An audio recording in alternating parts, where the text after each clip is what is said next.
அருட்பெரும் ஜோதி அருட்பெரும் ஜோதி தனி பெரும் கருணை அருட்பெரும் ஜோதி எல்லாம் செயல் கூடும் என் ஆணை அம்பலத்தே எல்லாம் வல்லான் தனையே ஏத்து. வாழ்க வையகம் வாழ்க வையகம் வாழ்க வளமுடன். குரு வாழ்க குருவே துணை. அருட்பெரும் ஜோதி அகவல் உரை விளக்கம்.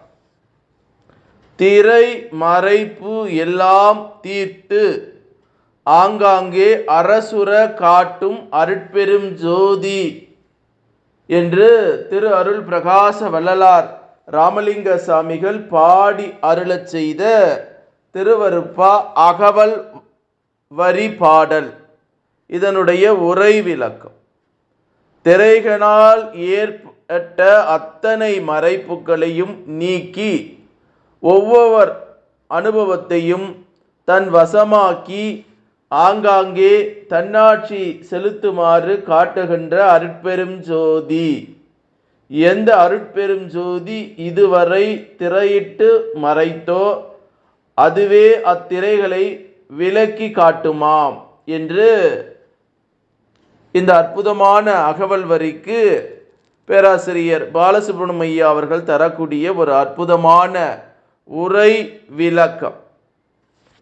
திரை மறைப்பெல்லாம் தீர்த்து ஆங்காங்கே அரசுர காட்டும் அருட்பெரும் ஜோதி என்ற அகவல் வரி 831 832 அகவல் வரிக்கு சாமி சரவணானந்தா அவர்கள் தரக்கூடிய ஒரு அற்புதமான மெய்ஞான விளக்கு.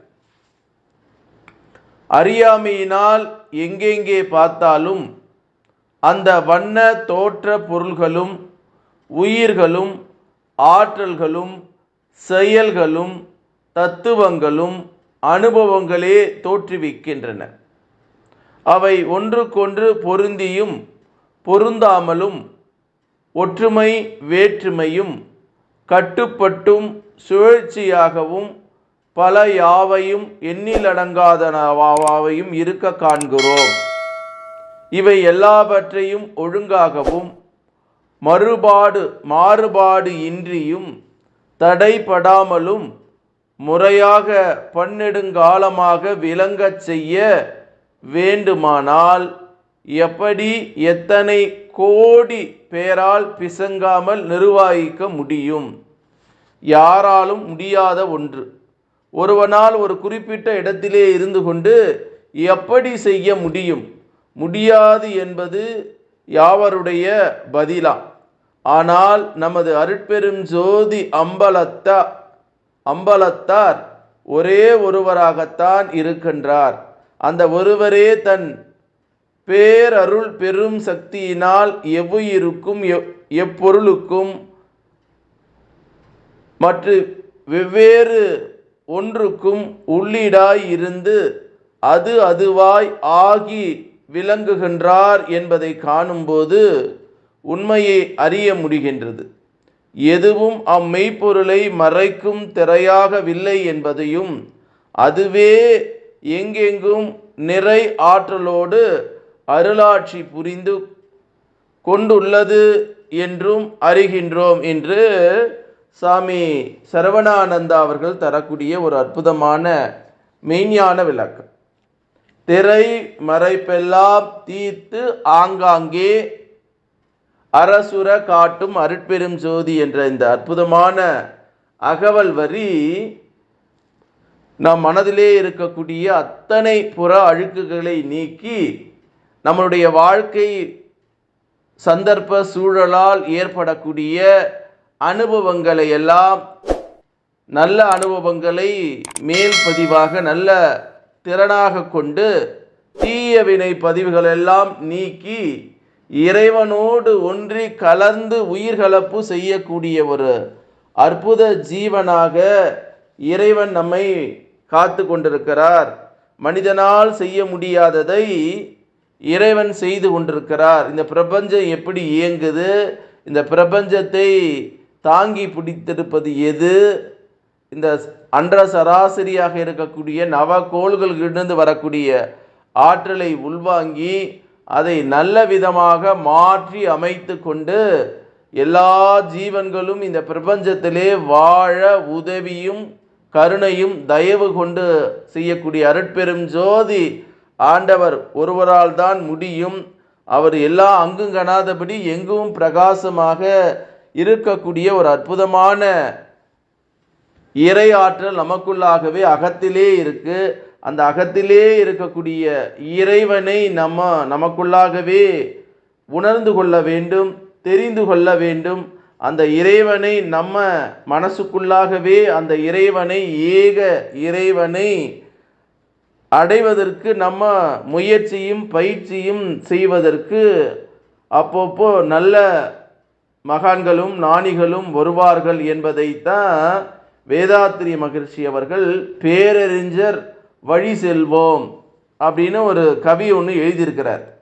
அருவுருவமாம் அகத்தினை விளக்கி வாழ்வில் அல்லல் கலைந்து அமைதி பெற்று மக்கள் உய்ய கருவிளங்கி மனவளத்தை பெருக்கி காக்கும் கலையதனை கவி மூலம் விரித்து உரைத்த திருமூலர், வள்ளுவனார், ராமலிங்கர், திருவாளர் மணிமொழியார், தாய்மானார் பெரு நோக்க பயன் விளக்கி உலகம் உய்ய பேரறமாம் அருள் தொண்டில் பங்கு கொள்வோம் அப்படின்னு இந்த கவியின் மூலமாக நமக்கு சொல்றார். நிறைய மகான்கள் ஞானிகள் இந்த பிரபஞ்சத்திலே பிறந்து தனக்கு உணர்ந்த அக இன்பத்தை வெளிச்சம் போட்டு காட்டினவர்கள். அப்படி வெளிச்சம் போட்டு காட்டினவர் தான் திரு அருள் பிரகாச வள்ளலார் ராமலிங்க சாமிகள்.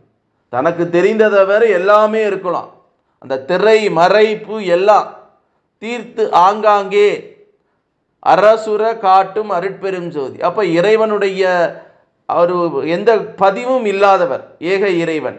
அப்போ அந்த இறைவனோடு நம்ம ஒன்றி கலந்து உயிர்கலப்பு பெறுகிற போது இங்கே இருக்கக்கூடிய ஜீவாத்மா அந்த பரமாத்மாவோடு ஒன்றி கலந்து உயிர்கலப்பு பெறுகிற போது அந்த பரமாத்மா கிட்ட என்ன இருக்குதோ அதையெல்லாம் இந்த ஜீவாத்மா அடையும். அதைத்தான் மரணமில்லா பெருவாழ்வை வாழ முடியும்.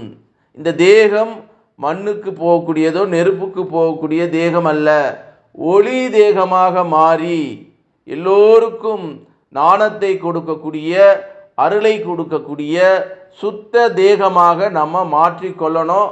முயற்சியும் பயிற்சியும் செய்வோம். என்றாவது ஒரு நாள் நமக்கு கிடைக்கிற வாழ்கிற வாழ்க்கை கொஞ்ச நேரம்தான்.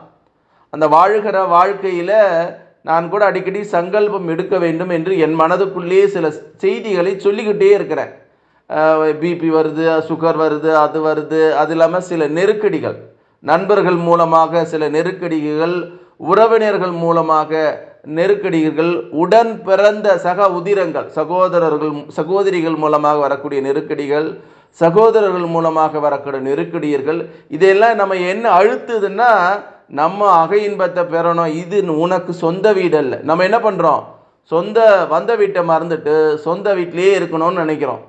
இது வாழ்க்கை அல்ல. இதை கடந்து ஒரு அக வீடு நமக்குள்ளா இருக்கக்கூடிய ஏக இறைவனோடு ஒன்றி கலந்து உயிர்கலப்பு பெற்று அந்த அருட்பெரும் ஜோதியாக அருட்பெரும் ஆற்றலுடைய ஆற்றலை உணர்ந்து கொண்டு மரணமில்லா பெருவாழ்வை வாழ வேண்டும் என்று சொல்லி அருட்பெரும் ஜோதி அருட்பெரும் ஜோதி தனிப்பெரும் கருணை அருட்பெரும் ஜோதி எல்லாம் செயலும் கூடும் என் ஆணை அம்பலத்து எல்லாம் வல்லன் தனையே ஏத்து இன்று வருமோ நாளைக்கு வருமோ அல்லது மற்ற என்று வருமோ அறியேனெம் கோவே துன்று மலை விம்மாயற்று வெளிக்குள் வெளிக்கடந்து சும்மாயிருக்கும் சுகம் என்று பாடி அருளச் செய்த திரு அருள் பிரகாச வள்ளலார் ராமலிங்க சாமிகளின் திருவடியே வணங்கி இந்த பூமியிலே வாழக்கூடிய சித்தர்கள், ஞானிகள், மகான்கள், ஜீவமுக்தருடைய திருவடியை வணங்கி இறைநிலையோடு என் எண்ணத்தை கலக்கவிட்டு உங்கள் அனைவரையும் மனதார நெஞ்சார வாழ்க வளமுடன், வாழ்க வளமுடன், வாழ்க வளமுடன் என்று வாழ்த்துகிறேன். நன்றி, வணக்கம். வாழ்க வளமுடன்.